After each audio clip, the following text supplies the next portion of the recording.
This ABC 15 News Update is sponsored by Sanderson Ford, America's best-selling Ford dealership. Good morning on this Tuesday. I'm Nohelani Graff with your morning update from ABC15 Arizona. Just breaking this morning, Phoenix police arresting a driver who crashed into a home near 35th Avenue and Yorkshire Drive, which then sparked a fire.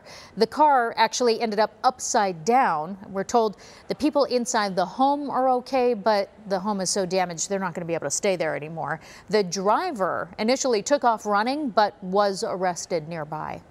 A family is now planning to sue the city of Phoenix after their loved one was shot and killed by police. Henry Rivera was shot after he ran from police last week. He had warrants out for his arrest, but he was unarmed. The police department says they thought Rivera may have been a violent kidnapping suspect from another case when they were chasing him. The 30-year-old's family tells us they know he wasn't perfect, but the father of four wasn't a threat to police, and they want to file a wrongful death lawsuit after his funeral. We think he needs justice. That we don't. Just the fact that he had warrants doesn't give a right for a cop to shoot somebody, especially if he didn't even show no harm to them. He was just running. The family tells ABC15 they are still waiting to retrieve Rivera's body. Phoenix police say the officers involved were not wearing body cameras at that time. Our big story this morning, several Circle K gas stations across our state are out of fuel, and it could be days before they get their full supply. There are multiple locations in the valley that are impacted by this, so plan ahead if you're running low. Circle K tells us the shortage is due to isolated issues with its pipeline, refinery supply source, and ethanol distribution. The Corporation Commission regulates our pipelines and say that they have been reassured that there is no statewide fuel shortage. A petition is now making the rounds online, and it's calling for the jaguar who attacked a woman at Wildlife World Zoo to be moved to an animal sanctuary.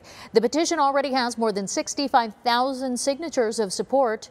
Earlier this month, the jaguar clawed a woman who crossed over a barrier to take a picture. We have reached out to Wildlife World Zoo to see if they would even consider this move, and we're still waiting to hear back from them. From ABC 15.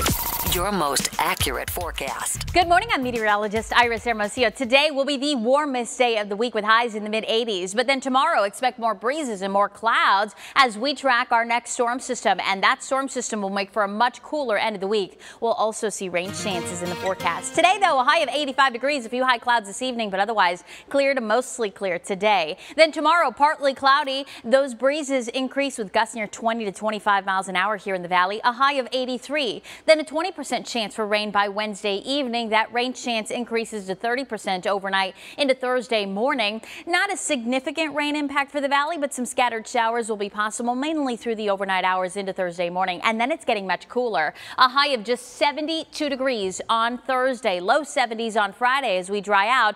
Then we rebound into the upper 70s Saturday and Sunday with 80s in sight again on Monday. We'll have another update for you this afternoon. Until then, get the latest news, weather, and traffic at ABC15.com or by downloading the free ABC 15 app. This ABC 15 News Update is sponsored by Sanderson Ford, America's best-selling Ford dealership.